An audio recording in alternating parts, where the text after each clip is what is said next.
Montre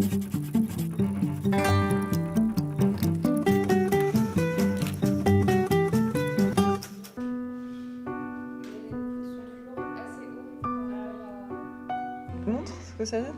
Bah ça donne ça quoi. Ah oui. Ah, c'est bien, mais t'as pas sorti de l'auberge. Bah c'est ça. Non, mais faudrait ça fait 5 minutes que je le fais. utiliser une couleur en laine qui est entre... Parce que ça se vend la laine qui a une texture comme ça. Ouais, en fait, il faut qu'on trouve la laine. Ouais. C'est l'histoire d'un homme qui fait le deuil d'une amour perdu. Le souvenir de cet amour perdu et son désespoir sont métaphoriquement retranscrits sous la forme d'oiseaux. Donc il est envahi de plus en plus envahi par des oiseaux, par des hirondelles. Et nous, on aimait bien le fait qu'il y ait beaucoup d'hirondelles, parce qu'on aime bien travailler avec des motifs en fait, des motifs répétitifs. Ouais, c'est pour ça qu'on a envie d'utiliser du tissu aussi pour reprendre le côté tapisserie, pour donner un aspect de tapisserie à l'ensemble et du coup animer et donner du volume à un truc qui d'habitude est à plat et mobile, fixe. Et du coup, ça nous a permis d'avoir pas mal de liberté, parce qu'il y a pas, c'est vrai qu'à part les oiseaux, les plumes et la pluie, rien n'est très défini dans la forme. C'est pas un poème très très descriptif en fait, c'est comme tu dis un poème plus d'émotion. Donc on a choisi par exemple on a choisi que le personnage principal ce soit un cerf alors que c'est pas du tout dit dans le poème.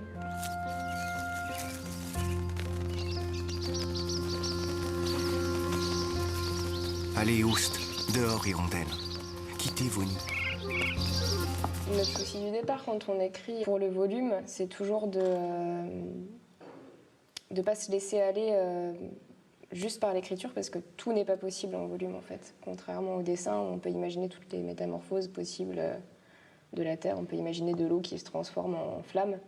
En volume, il faut, quand on décide de faire ça, il faut vraiment réfléchir à comment on va réussir à faire que de l'eau devienne une flamme. Donc c'est ça qui est le plus compliqué, moi je trouve, dans l'écriture du scénario. Mais après, ce qui prend peut-être plus de temps, du coup, c'est vraiment toutes les recherches graphiques de matière et des tests, quoi, d'imaginer ce tissu, selon le tissu qu'on utilise, comment il va prendre la lumière, est-ce que si c'est un truc brillant, ça va pas être blanc à l'appareil photo. Enfin, c'est vraiment d'autres problématiques que le dessin. Pluie de plumes, plumes de pluie. Je ne sais plus que faire. Là, on prépare le plan 37. Donc, on a placé la caméra au-dessus et on a l'image derrière sur l'ordinateur. Et donc, je vais déplacer le cerf pour qu'il soit au bon endroit, de là où on veut le prendre. Voilà. On a déterminé qu'il allait commencer pour raccorder avec le plan d'avant avec la tête un peu baissée et qu'à la fin du plan, il allait avoir la tête complètement relevée vers le toit et que ses ailes vont commencer à battre en fait.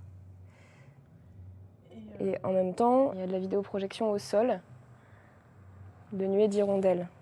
Tout ce qui est effet de nuée, en fait, on a choisi d'utiliser la vidéoprojection pour ça.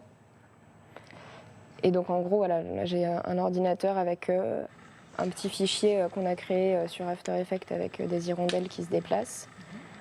Cet ordinateur-là, il est relié au vidéoprojecteur qui passe sur le décor. Et donc voilà, en gros, ça donne des choses comme ça. T'as une nuée d'hirondelles. Tout ça, c'est la vidéoprojection QuickTime. Pendant l'animation, comme le personnage, on l'anime image par image, on est obligé de faire aussi bouger la vidéo image par image. Là, c'est un mouvement très lent. Du coup, il faut qu'il bouge très très peu entre chaque image. Donc ça va être des choses... en gros, si tu veux qu'il baisse la tête, tu vas le faire baisser un tout petit peu comme ça. Clic, tu prends une photo. Un tout petit peu comme ça. Clic, tu prends une photo. Ça se joue à un demi-millimètre si tu veux vraiment aller très très doucement. Après, si tu veux lui faire... par exemple, il y a un moment dans le film où il se débat. Il bouge les bras beaucoup plus vite. Donc il va avoir une pose, par exemple, avec un bras en l'air. Et la pose d'après, il a le bras qui est quasi à la moitié. Et là, on va avoir des mouvements qui sont beaucoup plus saccadés, beaucoup plus rapides. Et en même temps que ça, on avance la vidéoprojection d'une image et on prend la photo. Et après, on recommence. On le décale, on avance la vidéoprojection et on prend une photo.